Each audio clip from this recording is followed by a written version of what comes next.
Hola, and welcome to the Renaissance Empress, a digital casita for multi-passionate peeps who want to feel uncontained as they navigate their self-mastery journey through an integrated lens of mysticism and entrepreneurship. My name is Vicky, and I am a strategist, storyteller, and Gen Xer from Alphabet City. Some days you'll find me writing or working with private clients, and other days I'm either taking a nap or plotting road trips. Lately, I've been intrigued with photography, and I am obsessed with Miami. So depending on when you're listening to this long-winded intro, I may or may not be a proper snowbird. Something to remember as you listen to this podcast: my Aquarius ascendant is very anti-conformity, but my Libra moon still wants to be liked. So I have a temperamental relationship with social media. I also advocate against a lot of the sales psychology tactics that are often weaponized in hustle culture. I support growth, but not conscious hypocrisy. I understand that we are all forced to participate in capitalism, but that is not a free pass to monetize without integrity. What can you expect from this podcast? As you can see, I take an unapologetic approach to soulful entrepreneurship. My lane is me, and my lived experiences offer an often snarky take on how to make magic in a constantly shifting world. It's why I say I'm a sometimes bruja but always quirky, because to shine and thrive requires a mutable attitude to accommodate the ways in which we change our perspectives with new information. I touch on mysticism, pop culture, social issues, and entrepreneurship, either one at a time or all together. It depends on my mood and how much coffee I've had to drink. Even on a good day, I can be a hot mess. So if you need some time this week to embrace your imperfect self, consider this podcast a sacred space where we can secretly be unhinged together.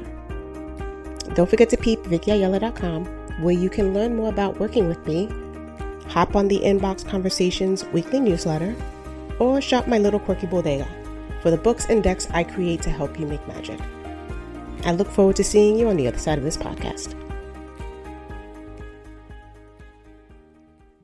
Hola. I missed a week for this podcast. Almost two, which is something I've had to reconcile with because I am a perfectionist. And I come down really hard on myself when I don't meet my own expectations. I was raised by a Capricorn rising with a Virgo stellium. So yeah, I know I need to, quote unquote, be consistent, because being consistent is synonymous with being professional. And being professional means being productive. And being productive means being a good worker bee, so that I can feel like I'm bringing something to the table as a member of this society. So when I say I've had to reconcile with this, I mean I've had to unlearn how to disconnect from the illusion of success and not allow it to define my self-worth. But it's hard. Perfectionism is not a badge of honor, and I'm actively working on cultivating the ability to hold space for two conflicting beliefs at the same time. On one hand, I want to be ambitious and set up all these goals for my brand. And on the other hand, equally important, I want to be gracious enough to not judge myself for when I don't meet them. Not because they were unrealistic expectations, but sometimes they just don't happen for no reason, and that's okay. It's never just one thing though, is it? Because how we do one thing is how we do everything, or so I've heard. This is not a conversation about missing deadlines. This is a conversation about expectations, specifically as they relate to who we think we are supposed to be and whether those expectations match the version of who we want to be. And if you're wondering why I'm harping on this now, I'm recording this episode on my solo return day because I spent the last few days trying to perfect my message for this recording. I really wanted this to go out a couple of days ago. But as you know, life happens. And to somewhat keep up with my goals, I'm pushing myself to do this one bit of work on my only non-negotiable work-free day. I want to talk to you about how we internalize thoughts and projections, either from our lived experiences or by the assumptions others have about us. And when I say others, I mean anyone else whose voice is taking up valuable real estate in your mind. This includes friends, family, peers, frenemies, former supervisors, and all the make-believe people who we think are judging us. This is a conversation about identities. The hardest questions to answer tend to be the easiest ones to ask. So let's start with the first one. Who are you? If you don't know, then who do you want to be? Life is about bridging the gap between these two questions. Who are you versus who do you want to be? How many times have we had to pretend to be someone else in order to get what we want? How many times have you used the phrase, fake it until you make it? We've all had to sacrifice in some form or another. And there are times where we've had to assess if our values were getting compromised. And if you had to choose money over integrity, I understand. This is a judgment-free zone. So if you've had to secretly do some things that would be in serious conflict with your public persona, I get it. So much in life is binary. And as we collectively shift perspective to incorporate a more holistic and fluid approach, we have to individually confront the ways in which we restrict ourselves from personal and professional growth. Nowadays, creating any kind of brand requires radical honesty about the imprint you want to leave. Identities are how we move in the world. It's the hats we wear as professionals. It's how we organize our place in society. It's how we allow others to classify us. Identity is how we were taught to find purpose, belonging, and worth. And on a very basic level, identity is a marker. It lets us know where we are, especially in a world that is deeply embedded in the concept of hierarchy. Identity tells us who's on what level, who has access to what, who is entitled to what, and what are the roles others have to assume in order to maintain that hierarchy. In an ideal scenario, expertise, skills, and talents will determine how we move in society. And on the surface, it may seem that way. But the reality is our current hierarchy needs to be maintained if it's going to continue to sustain itself, even when that means sacrificing the little things, like democracy. What we are seeing now, or rather what we are participating in actively or not, is a shift, a potentially huge shift in how the hierarchy that we've been used to is only sustainable for those who benefit from how things used to be. And how things used to be was not really great to begin with. I'll take it back to entrepreneurship. Who has traditionally been the face for business, innovation, and opportunities? Who was encouraged to create startup ventures? It wasn't people like me. There was a tipping point, and it could have been the pandemic. People had to reimagine what their daily life could look like. And a lot of people had an awakening about how they wanted to move forward with their careers. A huge collective of individuals, not in unison, but still at the same time, realized they wanted to reimagine their identities. And I was thrilled to see it. So let me ask you 3 more questions, more like 3-ish. 1, what are the identities that you are emotionally invested in and why? Where do they come from? Were they given to you? Were you conditioned to believe them? Or are they the ones that you genuinely resonate with? 2, what are the identities that you are financially invested in? And what would it take to release the ones that are not in alignment with your values and vision? I know we've all had to do stuff for money, so I'm not going to criticize you for those choices. However, who would you want to be if money wasn't an issue? 3, what are the identities that you are socially invested in? Who would you be if you didn't have to worry about performing for strangers to like you? What I love about being vocal and intentionally multi-passionate with my brand is that it allows me to wear different hats that correspond with the roles and titles I identify with. I can be a strategist, storyteller, photographer, daydreamer, quirky bruja, road tripper, poet, whimsical jewelry maker, and the occasional hot mess. Being multi-passionate allows my dynamic self to be more than just one thing. At the same time, the challenges with being multi-passionate is that others want to limit your identity into these little neat checkboxes, because the identities you claim may be in conflict with the identities they need you to be. Which brings us here. So much of how we reference ourselves, whether it is cultural, professional, or personality quirks, are tied to what we assume as being reflective of certain identities. Being a proud Latina from the Lower East Side is an identity. Being a creative entrepreneur is an identity. Wearing perfectionism as a badge of honor is an identity, and an unhealthy one if we're going to be honest. Proclaiming to battle with imposter syndrome is to some extent an identity. So let me connect the dots here because this is the most important part. When we assume these identities, we can and very easily turn them into commodities. We, in the broadest sense, can capitalize on them. Those markers or identities that you assume can and will be exploited for marketing and sales. I've been in this hustle for over 15 years. I've seen a lot. And during those years of working in a number of different industries, whether it was social services, digital media, advertising, the startup world, even television, there has been one reliable constant.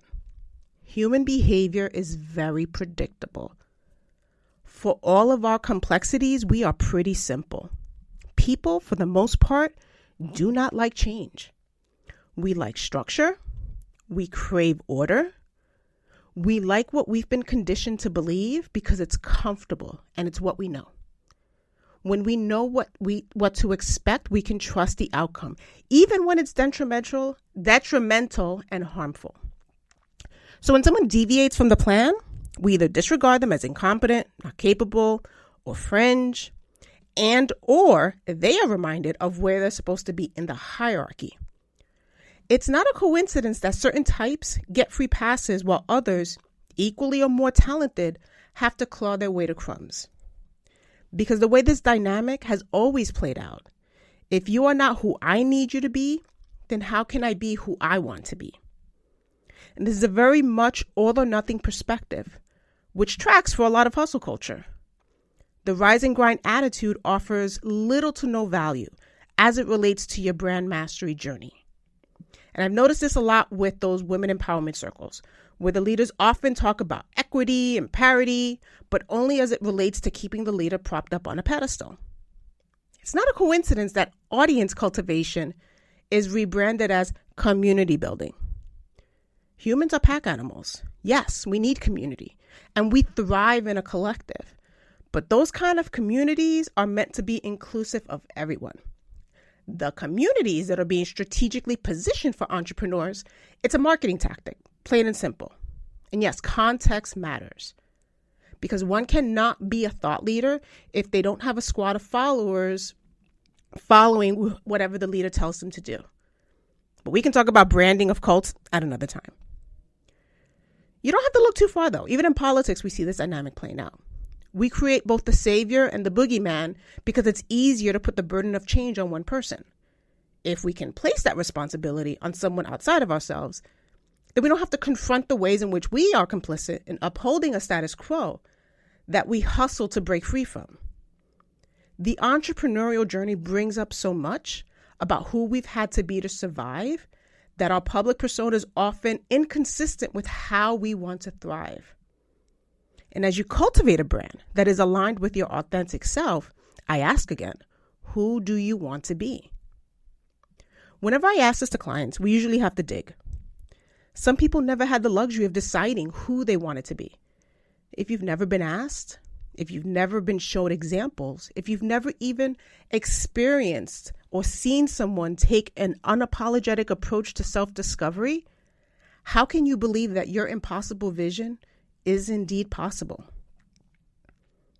As entrepreneurs or Renaissance empresses, we have to get comfortable with being in a constant state of uncertainty where we're agile enough to pivot as needed and gracious enough to be kind to ourselves and others when the dream and reality don't match up.